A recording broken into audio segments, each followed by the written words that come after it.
Thanks, everybody. Okay, apologise for the late start, everyone. Sorry, the guys involved in the workshop. Sorry, we couldn't give you full attention this morning. We were just going through AV gymnastics and everything, trying to get this show on the road. And also, we're going to do a bit of a choreographic display throughout the day as we kind of shift from being a one-sided room to a two-sided room, and so forth. So please bear with us as we go through that. Just a brief kind of sequence for the day. We're joined for the moment by Brett Steele, who's the director of the AA.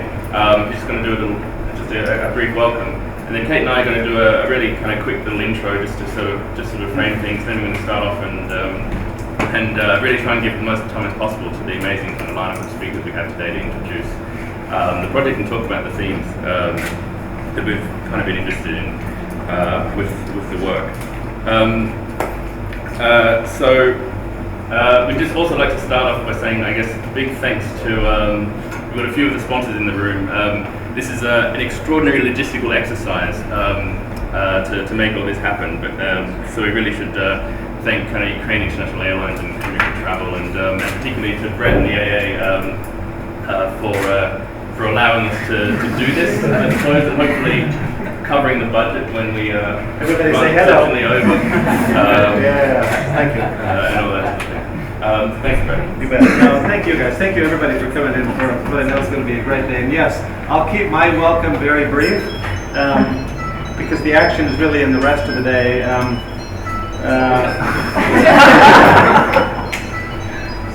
Switch off your mobile. Actually, that's a good segue. If you could turn these off for a couple of hours, it's a small room and they can be disruptive, although when you have a ringtone like that, it's not bad. Unknown Fields is, of course, the public forum that's going to kick off what is undoubtedly one of the really unique visiting programs this year in the AA's Visiting School, which is a little side project that we set up here at the AA about 3 years ago. In January 2008, on the streets of Dubai, in an all-day music video that our students performed on the streets right before the crash, the AA began experimenting with the idea of what it means to be a school in the world today, not in one place or in one time zone, but in many different settings, time zones, places, venues. Unknown Fields is unbelievably the extreme version of that ambition, which is to look at the idea of architectural knowledge and what it means to learn architecture and the production of culture literally on the road. I don't know exactly where you all are going, those of you that are here and part of the program, but the premise is very simple. Architecture is learned through the experience of architecture, culture, space, time, one another, and Unknown Fields will undoubtedly be that. In 1901, this school kicked off, not in this room, but in a room very much like this, and from that moment forward, the AA has been a place in which people learned architecture by getting out in the world. 100 years ago, that wasn't quite as extreme as the Ukraine or Kazakhstan. We were on the roof of St. Paul's Cathedral one evening. We were up in Norfolk on what was considered the long unit trip of the time for a windy weekend. In the early 21st century, that kind of an experience is sort of hyper-inflated, I think, by comparison. And I think this is just going to be a great experiment the next few days. There's an absolutely wonderful lineup of people that have come in today: artists, architects, scholars, critics, writers, and probably a dozen other disciplines who are going to participate in the conversation. What's interesting on this anniversary of the race to space and the 50th anniversary of human beings going out into space is, of course, the future has never looked so much like something we have to protect or preserve as it does today, and I think the cosmic atomic subtitle of today's event kind of collapses that down in perfect form. I think the tension in our world today is clearly between the future and the past, and how to reconcile almost irreconcilable forces that pull us in one of the two directions. But I think one of the sub-themes of today's topic will certainly be the way in which we can look back on the way in which the future was once projected to be and sort of see it anew. So I'll stop there. Thank you everybody for coming in for today. To all of our participants, and what I know is going to be a great few hours of discussion and presentation. And thanks to Liam and Kate for putting the day together. It's going to be a great one. Thank you, everybody, for coming in.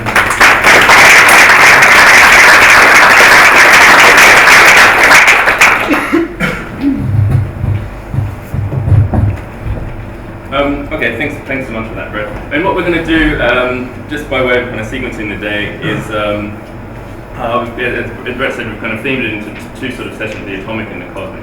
And it's going to be a kind of a loose day of discussions. We'll try and kind of run, we've got a lot of speakers to get through, so please bear with us, and we'll try and leave time at the end of the day for a discussion. We won't do kind of questions and stuff as we go through, but rather we'll fill the floor with all the fantastic collaborators that we have and try and have much more of a roundtable discussion where these two themes start to collide rather than seeing them separately and individually. But if you do have kind of desperate and pressing questions, then please shout them out, and we will address them as we go along. What Kate and I are going to do just before we kick off is just frame things a little bit. Kate and I have set up Unknown Fields, I suppose, about three years ago. So we thought it'd be useful. We're not going to spend too long going into things, but we thought it'd be useful just to give a bit of a context of where the project started and kind of the interest as we go through. We have some sound. Welcome to a journey into the future. A journey for everyone today into the everywhere of tomorrow. Let us explore together the future. A future not of dreams, but of reality. It is now tomorrow. On the moon, there is no air to breathe, no rain to fall, no sound that can be heard. Yet here is man, exploring, building his first bridgehead in his span of space. In mobile laboratories, form expeditions into the vast white wastelands of the still unknown. And here is Weather Central, forecasting to the world the great climatic changes born in the Antarctic's never-ending winds. In aquacopters, search the ocean floor to find miles deep, vast fields of precious minerals and ores. And in the deepest trenches of the seas, study at first hand long-hidden secrets of survival. Fabulous coral reefs lead us back to the land, an equatorial land. Now technology has found a way to control the wild profusion of this wonder world. A jungle road is built in one continuous operation. First, a searing ray of light, the laser beam, cuts through the trees. Then a giant machine, a factory on wheels, grinds up the stumps and jungle growth, sets the firm foundation, forms the surface slabs, sets them in place, and the roadway bed is paved.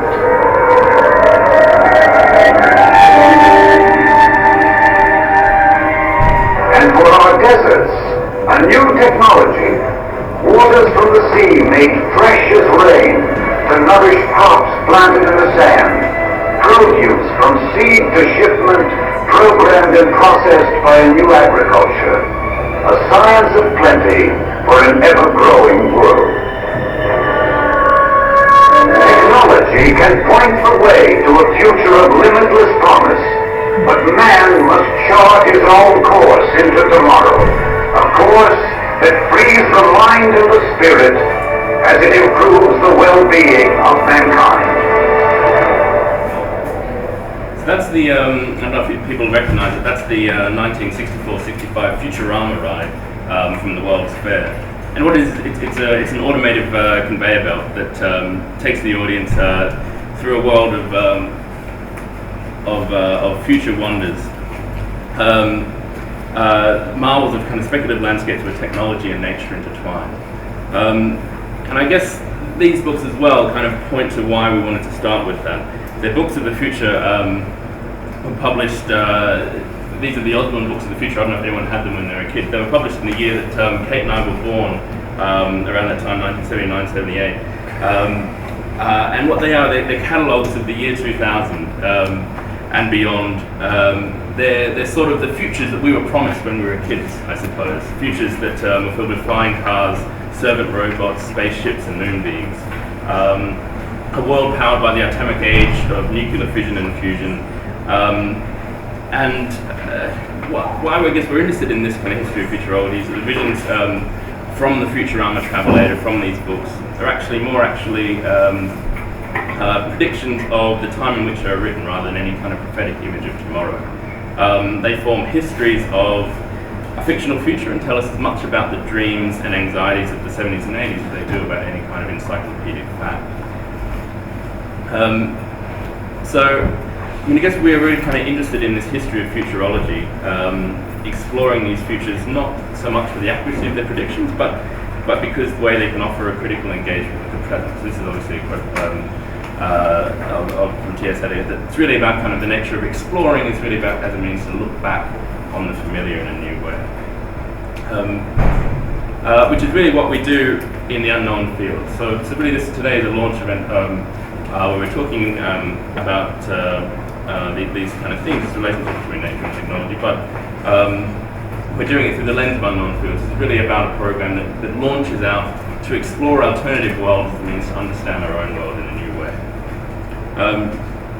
So what Kate and I have set up is the Unknown Fields as really as a nomadic design studio. We set up across unknown territories to explore our changing relationship with technology and nature. And we go on kind of annual expeditions that take us to the end of the earth, exploring forgotten landscapes, alien terrains, and obsolete ecologies. So in these shifting fields of nature and artifice, we examine our contemporary attitudes towards the natural world and map the complex and contradictory realities of the present as a site of strange and extraordinary futures. And I guess we travel to these places because in them we see microcosms of the conditions that we're dealing with more abstractly in our more familiar cities. We see these issues, these relationships between nature and technology playing out with much more immediacy, with more urgency across different time scales.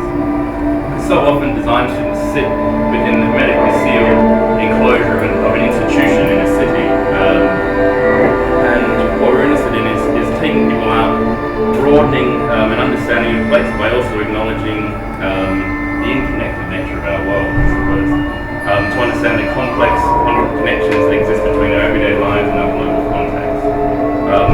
So the idea with going out to these kind of extreme environments is that we want to confront students with challenging issues, not in order to solve problems, but really in order to acknowledge complexity, I suppose. So because as architects, what Kate and I always say, that we span this gulf between the cultural and the technological. And we're in a kind of unique tactical position, I suppose, to synthesize complex factors, social, technological, environmental, and to propose alternative scenarios. So we're interested in the role of the architect not to solve problems, but to ask questions. Not finding solutions to things that are kind of posed to us, but identifying new areas for operation, and that's part of this idea of kind of getting out into the world, where these sites become test beds for our own sort of fictional design projects. So within the division, we like to think that we're both visionaries and reporters, both kind of documentarians and science fiction soothsayers, as we kind of launch out to explore the consequences of emerging environmental and technological scenarios. So what Kate and I wanted to do today, to set things up, was to talk about this kind of field guide to the landscapes of technology, to kind of rewrite the Futurama ride, and to take you just on a very quick kind of whirlwind tour through a series of landscapes that we've visited across the last 3 years, and then to talk about the trip that a lot of people in this room are all about to embark on, leaving tomorrow. So bear with this. It's a cursed route with an unknown destination. So goggles on, pack a light lunch, your binoculars and spacesuits. We head to the unknown fields between nature and technology. So we begin as we look out over the horizon. Our compass points south towards the Amazon jungle and the Galapagos Islands, which was our trip 3 years ago, our first unknown fields trip. 3 years ago, for the 150th anniversary of Darwin's genius treaty on the origin of species, we voyaged south to follow his study expedition on the beagle to South America.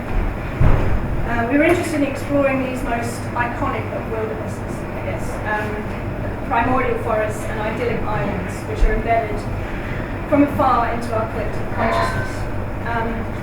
In the Ecuadorian Amazon, we stayed with local tribes and watched as they worked the rainforest. And we were watching a continuous process of cultivation that stretches back hundreds of years. That's long shaped the Amazon. The Amazon, which is kind of less jungle and more of a garden, a complex structure conditioned by a history of occupation and evolving land management technologies. We then set sail for the iconic wilderness of the Galapagos, Darwin's living wonder karma, the birthplace of the theory of the origin of species, a creation narrative Mark II, if you know. The Galapagos is the symbolic capital of the natural world. So what we found then was, rather than a pristine wilderness, it was more like a kind of ecological museum, where the mantra of conservation is created a battle to maintain an idealized and fixed form of nature, ironically on the site that generated the very idea that an ecosystem results from continuous processes of change. And we found a struggle between a growing tourist industry and the fragile and endemic ecology that the tourists were drawn to see. And despite the extraordinary quarantine measures, these ecosystems are being ravaged by invasive species brought in by the thousands of boats that tour the islands each year. But on the other hand, the revenue it generates is second only to oil for Ecuador, and it sustains the economy.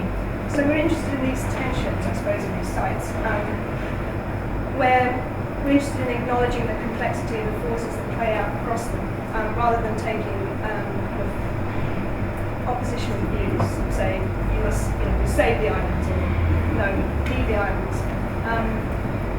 So we'll talk briefly during this talk about a couple of projects, a very small sample of projects that have been done over the years at unknown fields. This is a project by Ying, one of our students, who was looking at a scar in the landscape that was used to be a flamingo, a salt lake, a flamingo habitat, and was being used for salt harvesting by the local restaurant trade. So she developed a project that created this structure that absorbed the salt and allowed the structure to be harvested so that the flamingo habitat could regenerate itself. And to allow these two different systems to kind of exist simultaneously on the site. So not taking a kind of conservationist view and calling it off, but saying, well, how can these two things actually exist simultaneously? So now we voyage to the edge of the world, the last wilderness. We head off into the darkness of an eternal polar night over a constantly shifting landscape of ice and water, a land of mirages, sun halos, and towering icebergs. We pilgrimage to visit the great glaciers before they melt, and to track the last of the polar bears. It's an inhospitable place at the centre of world concerns, a loaded landscape. To some, the iconic register of global warming. To some, romantic vision of a long-lost wilderness. To others, a desolate wasteland, rich in natural resources. Beneath this sleepy snowdrift of the Arctic Circle is a highly political and fiercely contested territory. We kind of sought to embrace the aching beauty and the sinister guilt-laden undercurrent of the Arctic, and tipped our hats and bade the world as we know it farewell before heading home to imagine what comes next. This year the brief was called The End of the World and Other Bedtime Stories. So we're interested in our collective visions of the end of the world, and especially currently with climate change. The Arctic Circle is an iconic symbol of our contemporary end of the world myths. But at its edge is the home of burgeoning new economy of renewable energies, cutting edge technology, and data farms. Magically, on the outskirts of this very symbol of our fears about energy consumption, Iceland is swimming in an abundance of clean, free energy. And Google are planning huge data storage facilities in Iceland to take advantage of this free energy, which kind of influenced a few of the projects there. Davies is a project by Davies, who has developed a series of scenarios that act as a commentary on our intimate relationship with data and our personal data. So in the digital era, our information no longer takes the form of the physical, but that of an electronic file stored in the cloud. Our collective history is quickly effaced in this fragile and ephemeral domain. A computer crashes, formats are quickly obsolete, a hard drive is lost and all is gone. With our attachment to physical objects and mementos becoming increasingly superseded by our relationship to information, what will we leave behind for future generations? So Tobias looked at it, he speculated on a world of biocomputing, and it was really a kind of commentary or allegory on our relationship to data. And he looked at a series of scenarios where people would have their personal data actually stored and calcified on their bones. So this is illegal immigrants cutting and pasting their data to try and get into the UK. This is the idea of an information glutton, someone who's on the internet who's downloading lots of heavy files. And so our collective history can be deposited as data streams in columns and strata of Earth. Where once archivists trawled library stacks, data biologists now roam the Iceland landscape. Hordes of machines traverse the lava desert, scraping loose sand from the surface, and under immense heat transforming it into elaborate glass-like geometries, within which our recent internet activities are encased. So it was a relationship between the ephemerality of data and the permanence of geology as a way of looking at the past. And then Jack, whose project was called Scatterbrain, A Cautionary Tale, he developed an illustrated novel. So we're interested in different ways that an architectural project can be presented. It was an illustrated novel and a film that explored our online existence by speculating that the internet was a place you could visit, that you could put the internet, all the servers in one place, would become a location that would be somewhere you could go and experience.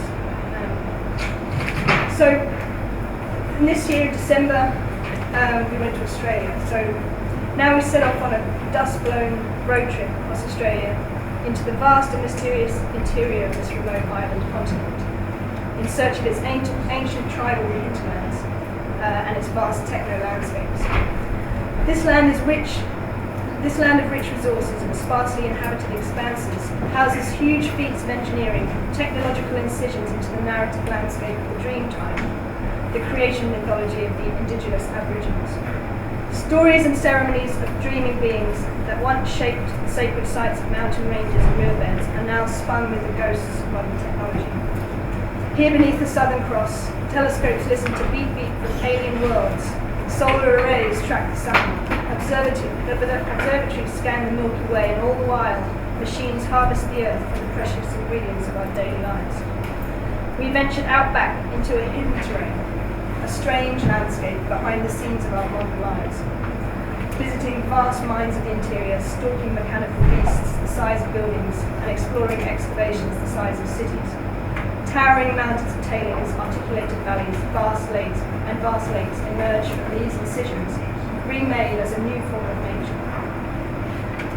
So this landscape is the origin of many of the minerals that we make up the objects of our modern world, and it's a very physical landscape, it's a very physical infrastructure, but that's what lies behind our invisible world of bits and bytes, and the glowing technology of our phones and laptops.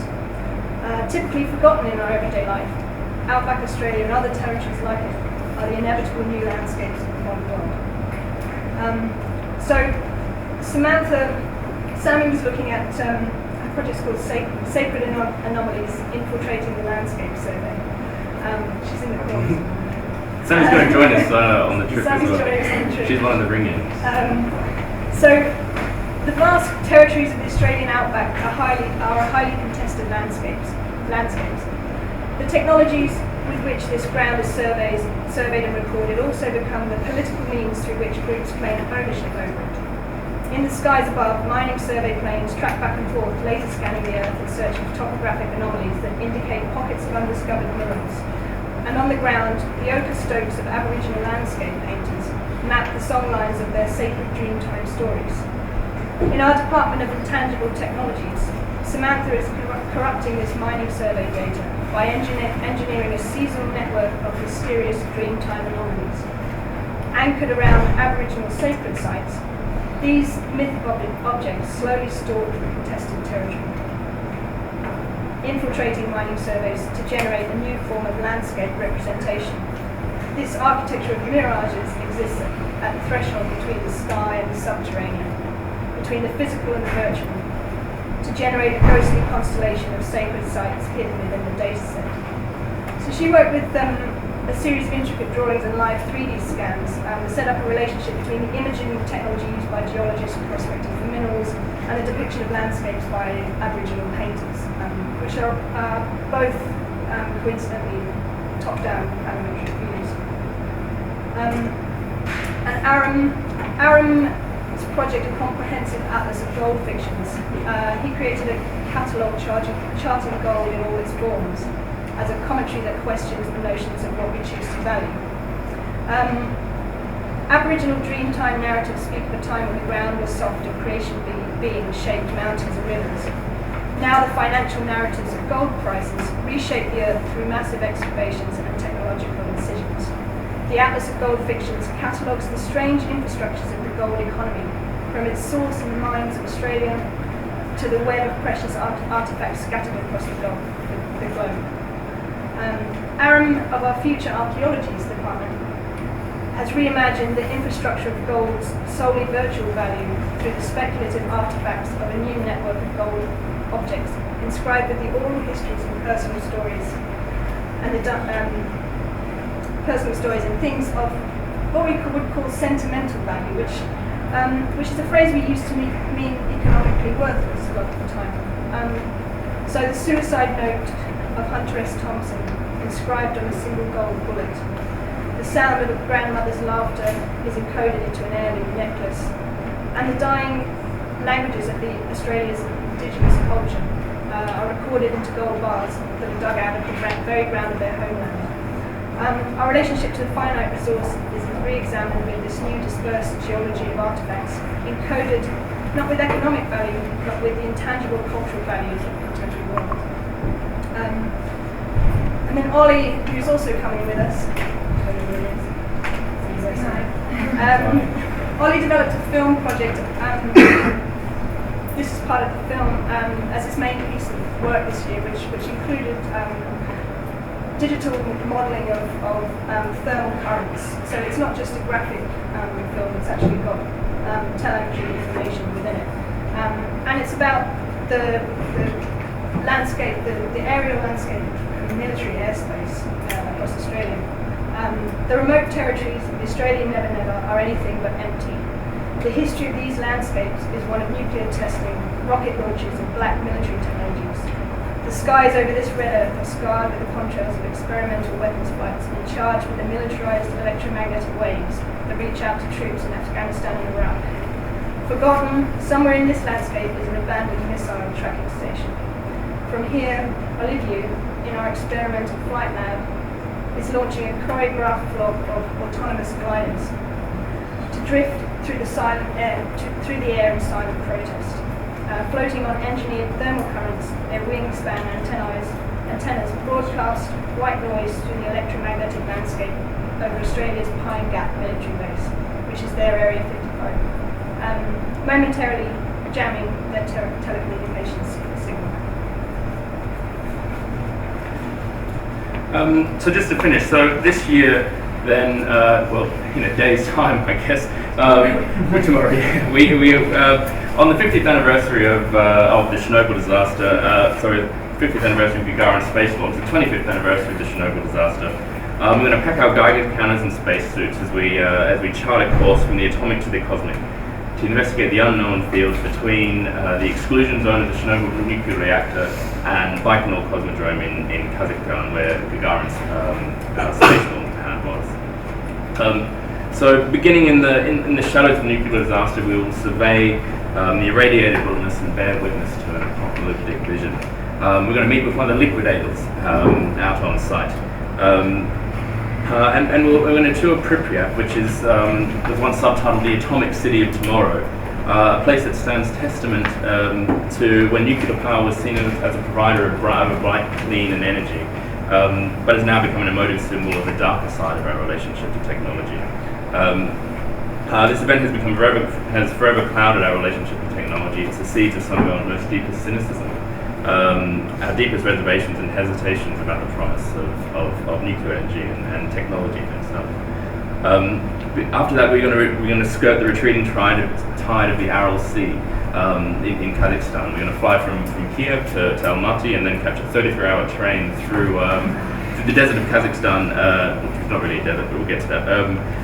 To Aralsk, a seaside town without a sea, a body of water once thought of as being an anomaly by the Soviet government, is now being continually drained as part of what Stalin called the great plan for the transformation of nature, believe it or not. A process that turned the nomadic steppes, the dusty nomadic steppes of Kazakhstan into endless cotton fields. A victim of Soviet eco-engineering, the Aral Sea provides a stark picture of the social, ecological and health effects of man's re-engineering of the environment. We will then kind of wander the cotton fields of Kazakhstan, catch another train for another 10 hours, tread the ancient Silk Road before reaching the shores of the cosmic ocean, bathed in the white light of satellites blasting off into tomorrow's sky in Baikonur Cosmodrome. Baikonur is the world's oldest spaceport. It stands as an aging tribute to the hopes of the Soviet space race, a time when we dreamed of moon bases and orbiting cities, a home away from home, a kind of a plan B for the human race.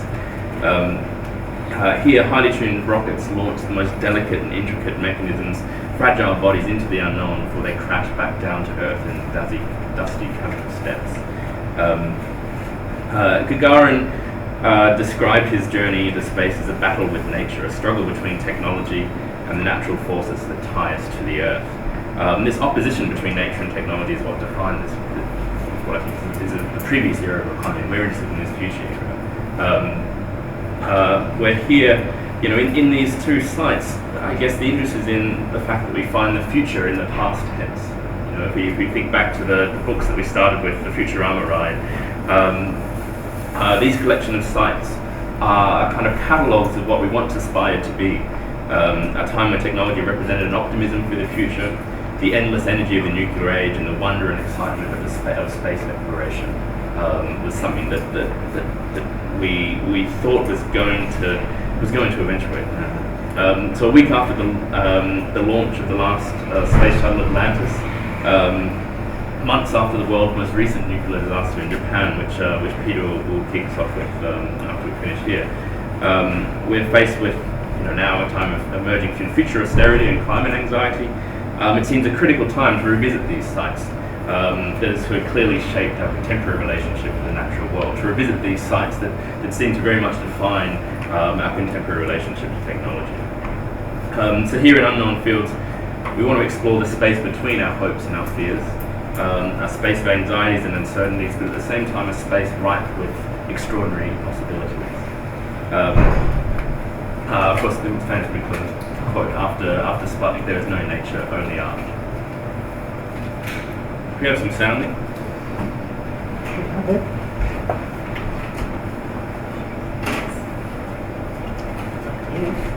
Yeah. I'm on. All right. Picture loud, booming Soviet music, countdowns and rocket launches.